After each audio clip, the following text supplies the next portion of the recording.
आपने कभी सोचा है कि सुबह का अलार्म बजता है, आप उठते हो, तैयार होते हो, फिर ट्रैफिक से लड़ते आप ऑफिस जाते हो। ऑफिस जाने के बाद फिर काम का टेंशन, प्रेशर, टारगेट का टेंशन, थके हुए आप घर वापस आते हो। महीने के एंड में आपकी सैलरी क्रेडिट होती है। सैलरी क्रेडिट होने के बाद फिर से बिल का टेंशन, ईएमआई का टेंशन, ग्रोसरीज का टेंशन, और सिर्फ एक ही सवाल रह जाता है कि पैसा गया कहाँ। ये कहानी सिर्फ आपकी और मेरी नहीं है, ये कहानी इंडिया के हर मिडिल क्लास घर की है। आज मैं आपको रवि की कहानी सुनाना चाहती हूँ। रवि हर रोज 9 बजे घर से निकलता है ऑफिस के लिए। 7 बजे थक कर वो घर आता है और महीने के एंड में उसकी सैलरी क्रेडिट होती है। सैलरी होने के बाद उसको भी बिल का टेंशन, ग्रोसरीज का टेंशन, ईएमआई का टेंशन। उसके मन में भी एक ही सवाल रह जाता है कि पैसा गया कहाँ। रवि अपना पैसा बैंक में रखता था। उसको ऐसा लगता था कि बैंक मतलब सेफ्टी, लेकिन उसको ये नहीं पता था कि इन्फ्लेशन उसके पैसों की वैल्यू चुपचाप कम कर रहा है। उसने फिर एक दिन न्यूज में देखा कि स्टॉक मार्केट ऊपर जा रहा है, लेकिन उसने फिर तुरंत बोला कि स्टॉक मार्केट एक जुआ है, अपने जैसे लोगों के लिए नहीं है। उसके बाद रवि ने उसके करीबी दोस्त के साथ बात की। उस दोस्त ने बोला, रवि, स्टॉक मार्केट मतलब जुआ नहीं होता है। जुआ वो होता है कि बिना सोचे समझे पैसे इन्वेस्टमेंट करना, लेकिन स्टॉक मार्केट वैसा नहीं होता है। उस दिन रवि ने एक बात समझी कि जब भी कभी आप शेयर खरीदते हो तो सिर्फ आप स्क्रीन के ऊपर के नंबर नहीं खरीदते हो, आप कंपनी की ओनरशिप खरीदते हो, आप को पार्टनर हो जाते हो। रवि ने उसके बाद करोड़पति होने का सपना नहीं देखा। उसने ये सोचा कि बैंक में मेरा पैसा सोने के बजाय मैं मेरे पैसों को काम पे लगाऊं, और यही से शुरू हुआ रवि का स्टॉक मार्केट का सफर। अगर आप भी रवि जैसे हो और आप भी स्टॉक मार्केट में इन्वेस्टमेंट करना चाहते हो तो ये वीडियो आपके लिए है। इस वीडियो में हम स्टॉक मार्केट को एकदम बेसिक स्टेप से समझेंगे। आज भी इंडिया में 99% लोग पैसे कमाते हैं, लेकिन सिर्फ 1% लोग इन्वेस्टमेंट करते हैं। आप उसमें से कौन हो? स्टॉक मार्केट वो जगह है जहां कंपनीज अपना बिजनेस ग्रो करने के लिए लोगों से पैसा लेती है और बदले में लोग कंपनी का छोटा सा हिस्सा खरीद लेते हैं। उसे बोलते हैं शेयर। जब भी कभी आप शेयर खरीद लेते हो तब आप सिर्फ प्राइस मूवमेंट के ऊपर बेट नहीं लगाते हो, आप कंपनी के ग्रोथ का हिस्सा बन जाते हो। मैंने जैसे कि आपको पहले ही बोला था कि हम लोग एकदम स्टेप बाय स्टेप देखेंगे। हम लोग एकदम जीरो से स्टार्ट करने वाले हैं। तो सबसे पहले हम देखेंगे कि स्टॉक मार्केट रिस्की है क्या, इसका मिनिमम इन्वेस्टमेंट आप कितने रुपीस से स्टार्ट कर सकते हो, इसमें आपको रिटर्न कितना मिलेगा, प्रोसेस क्या होती है स्टॉक मार्केट में इन्वेस्टमेंट करने की, स्टॉक मार्केट एग्जैक्टली काम कैसे करता है, और इतना अगर सब कुछ अच्छा है शेयर बाजार का, तो शेयर बाजार का नाम इतना खराब क्यों है। अगर आप चाहते हो कि आपका फ्यूचर सिर्फ सैलरी पे डिपेंडेंट ना रहे, अगर आप चाहते हो कि आपका पैसा आपके लिए काम करे, तो ये आपके लिए फाइनेंशियल जर्नी का पहला स्टेप हो सकता है। तो शुरू करते हैं स्टॉक मार्केट का बेसिक नॉलेज से। दोस्तों, आपने फिल्मों में देखा होगा कि स्टॉक मार्केट में लोग बर्बाद हो जाते हैं, लोगों का नुकसान हो जाता है, लेकिन उसी में आपका करीबी दोस्त आपको आके बोलता है कि मैंने स्टॉक मार्केट से इतना कमाया, मेरा इतना मुनाफा हो गया। लेकिन उसी समय आपके घर वाले आपको आके बोलते हैं कि स्टॉक मार्केट से दूरी रहो। ऐसे में आपको कंफ्यूजन होना लाजमी है कि मैं शेयर मार्केट में इन्वेस्टमेंट करूं या ना करूं। लेकिन इस वीडियो के बाद आपकी सारे कंफ्यूजन क्लियर होने वाले हैं। एक फन फैक्ट से समझते हैं। अगर आपने 40 साल पहले टाटा में इन्वेस्टमेंट किया होता, आप में से तो कई लोग पैदा भी नहीं हुए होंगे, फिर भी अगर आपने 40 साल पहले 10,000 रुपए इन्वेस्ट किए होते ना टाटा में, तो आज आपके पास होते 700 करोड़ रुपए। आप अभी बोलोगे कि 10,000 उस टाइम में किसके पास थे, तो अगर आपने 1,000 भी इन्वेस्ट किए होते ना, तो आपके पास आज होते 70 करोड़ रुपए। एकदम मिनिमम से मिनिमम देखते हैं कि अगर आपने 100 रुपए से भी शुरुआत की होती तो आज आपके पास हुए होते 7 करोड़ रुपए। ये होता है स्टॉक मार्केट का पोटेंशियल, ये होता है स्टॉक मार्केट। लेकिन दोस्तों, जितना स्टॉक मार्केट से फायदा होता है उतना ही नुकसान भी होता है। जैसे मैंने आपको अभी एग्जाम्पल लेके बताया, 10,000 का आपका 700 करोड़ हो सकता है, वैसे ही आपका 700 करोड़ का 10,000 भी हो सकता है, लेकिन आपका नुकसान कम से कम हो और फायदा ज्यादा से ज्यादा, इसके लिए मैं हूं ना। तो सबसे पहले देखेंगे कि स्टॉक मार्केट रिस्की है क्या, शेयर बाजार रिस्की है क्या। जब भी कभी आप किसी कंपनी का शेयर खरीदते हो तो आप उस कंपनी के को ओनर हो जाते हो, पार्टनर हो जाते हो। तो एक एग्जाम्पल लेके समझते हैं कि अगर आप आपके किसी फ्रेंड के कंपनी में या फिर किसी फैमिली रिलेटिव के कंपनीज में पैसा लगाते हो और वो कंपनी अगर डूब जाती है तो आपका पैसा भी डूबेगा। लेकिन सिमिलरली अगर आप किसी बड़ी कंपनीज में जैसे कि टाटा मोटर्स या विप्रो, इन्फोसिस में पैसा लगाते हो, अगर कंपनी चलती है तो आपका फायदा होगा, अगर नहीं चलती है तो आपका पैसा डूबेगा। रिस्की है लेकिन फायदा भी आपको होगा। एग्जाम्पल है कि आपको विप्रो या फिर टाटा मोटर्स ने पिछले 10 सालों में 10 गुना शेयर का उनका भाव हुआ है, तो अगर आप पैसा लगाते तो आपका डेफिनेटली उसमें फायदा ही हो जाता। लेकिन रिस्क भी है, तो रिस्क कम करने के कुछ तरीके हैं, वो इसी वीडियो में हम समझने वाले हैं। बहुत ज्यादा लोगों का सवाल होता है कि शेयर बाजार से हमें रिटर्न कितना मिल सकता है।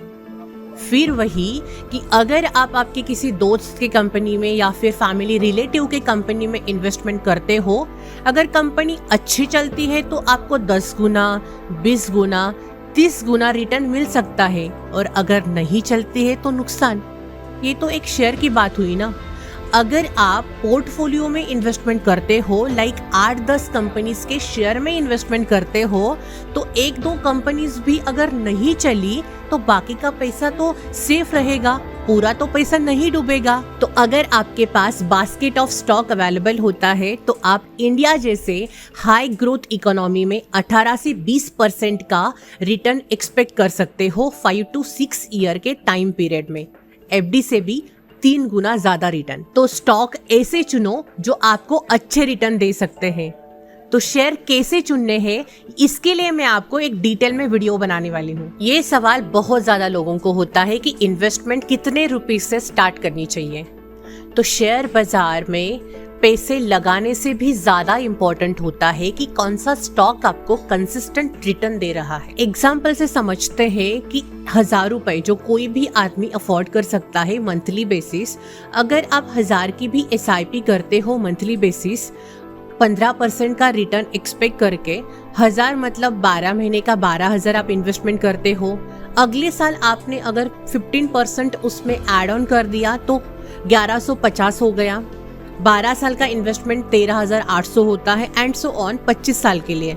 तो 25 साल के बाद एवरेज 15% के रिटर्न के हिसाब से आपके पास होते हैं 1 करोड़ रुपए। आपको सिर्फ इन्वेस्टमेंट 1000 रुपए से स्टार्ट करनी है। हर साल उस इन्वेस्टमेंट पे 15% आपको इंक्रीज करना है एंड 15% का रिटर्न एक्सपेक्ट करना है, एंड आपके पास होंगे 25 साल के बाद 1 करोड़ रुपए। बहुत लोग पूछते हैं कि इसका प्रोसेस क्या होता है।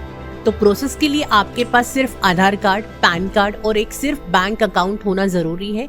अगर नहीं है तो आप ओपन कर सकते हो बैंक में जाके, या फिर ऑनलाइन भी ओपन कर सकते हो। तो मार्केट में ऐसे भी ब्रोकर है जो ब्रोकरेज फीस जो होती है वो ना के बराबर ही लेते हैं, लाइक जीरो था। सिर्फ आपको अकाउंट ओपन करने के लिए उनके पास 300 रुपीज चार्ज होता है, या फिर फ्री भी आप चेक कर सकते हो, और ओपन करने के बाद आप ट्रेडिंग शुरू कर सकते हो। उनका ना कोई ब्रोकरेज फी होता है, ना कोई कमीशन होता है, सिर्फ कुछ गवर्नमेंट टैक्सेस होते हैं, और वो भी ना के बराबर होते हैं, 0.10% अप्रोक्सीमेटली। बिगनर्स इसमें निवेश करके आपका ट्रेडिंग शुरू कर सकते हैं। अगर सब कुछ अच्छा है तो शेयर बाजार का नाम इतना खराब क्यों है मार्केट में? मैं आपको एक बात बोलूं, सब कुछ प्रॉब्लम ना माइंडसेट का है। जब भी कभी आप प्रॉपर्टी खरीदते हो तो आप ऐसे सोच के नहीं खरीदते हो कि 4 महीने के बाद उसका दाम डबल हो जाएगा और मैं बेच दूंगा या बेच दूंगी। जब भी कभी कोई सोना खरीदते हैं हम लोग तो ऐसा सोच के नहीं खरीदते हैं कि 4 महीने के बाद इसका दाम डबल हो जाएगा और मैं सोना बेच दूंगी। वही पुश्तों का पीढ़ियों से चला हुआ सोना हम पहनते हैं। तो हम लोग प्रॉपर्टी को बढ़ने का टाइम देते हैं, सोने को बढ़ने का टाइम देते हैं, उसके दाम को बढ़ने का टाइम देते हैं। अगर आपका कोई करीबी दोस्त आपको बोलता है कि शेयर बाजार में निवेश करो, स्टॉक मार्केट में इन्वेस्टमेंट करो, मैंने आज ही एक ही दिन में 5,000 का मुनाफा कमाया है, 2 महीने में मैंने जो इन्वेस्टमेंट किया था वो डबल हो चुका है। तो आप इसी माइंडसेट से आते हो और इन्वेस्टमेंट स्टार्ट करते हो, बिना किसी स्टॉक को देखे हुए, बिना किसी कंपनी के शेयर का आगे पीछे का कुछ देखते हुए आप स्टॉक खरीद लेते हो और एक्सपेक्ट करते हो कि एक ही दिन में रातों रात आपका पैसा डबल हो जाएगा। लेकिन वैसा नहीं होता है, आपका नुकसान वहां पे हो सकता है। तो आप जब भी कभी आप शेयर चूज करोगे तो आपको रिसर्च करके स्टॉक खरीदने हैं। तो इसमें आपको 18 से 20% का रिटर्न आराम से मिल सकता है। अगर उसके ऊपर मिला तो बोनस समझ लेना। यूएस में एक सर्वे हुआ जिसमें 10 साल के बच्चों को कुछ शेयर पिक करने के लिए बोले गए और उनके अपोजिट सीए फाइनेंशियल नॉलेज रखने वाले उनको भी स्टॉक ऑफ बास्केट कुछ शेयर खरीदने के लिए पिक करने के लिए बोले गए।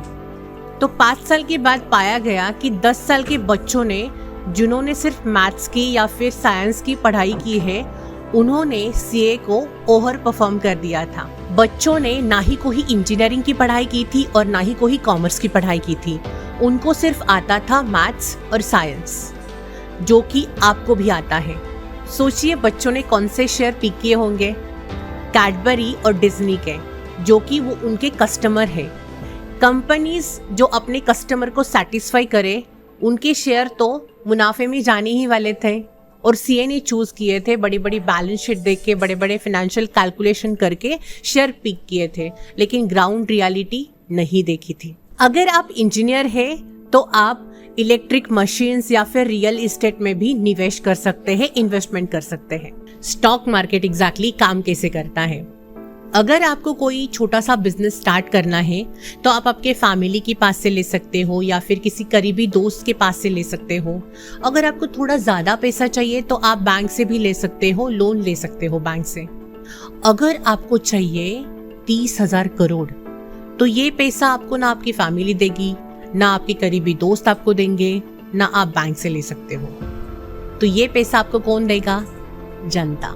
आप लोगों को अपना बिजनेस मॉडल समझाओ, आपका बिजनेस एग्जैक्टली क्या काम करने वाला है, आप एग्जैक्टली क्या करने वाले हो, और जो ट्रस्ट दिखा के जो लोग आपके बिजनेस में इन्वेस्टमेंट करेंगे, बदले में आप आपकी कंपनी की कुछ हिस्सेदारी उनके साथ शेयर करोगे, तो इसे हम कहेंगे शेयर। अभी ऐसा हो सकता है कि 2 महीने के बाद आपको पैसों की जरूरत पड़ सकती है, तो और वो जो आपके पास शेयर है वो आप बेचना चाहते हो, तो कंपनी ने ऑलरेडी आपके पास से जो पैसे लिए हैं उसको ऑलरेडी किसी कार या फिर किसी प्रोडक्ट की मैन्युफैक्चरिंग में लगा दिए हैं। तो ऐसा बाजार होना चाहिए कि आपके पास जो शेयर है वो आप किसी और को बेच सके।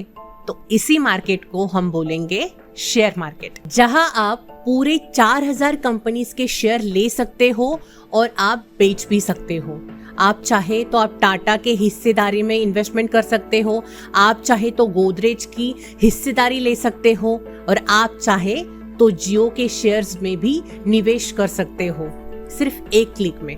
पूरे डाउट्स क्लियर हुए या अभी भी कुछ बाकी है? टेंशन मत लेना, आपके लिए स्टॉक मार्केट की पूरी सीरीज लेके आने वाली हूँ। अभी तो आपको पूरा सिखा के ही मानूंगी। चैनल को सब्सक्राइब जरूर कीजिएगा। आपका एक क्लिक, आपका एक सब्सक्राइब मुझे प्रेरित करता है कि मैं आपको अच्छे कंटेंट डिलीवर कर सकूं। अपना ख्याल रखिएगा और इन्वेस्टमेंट करते टाइम पे स्टॉक रिसर्च करके जरूर पिक कीजिएगा।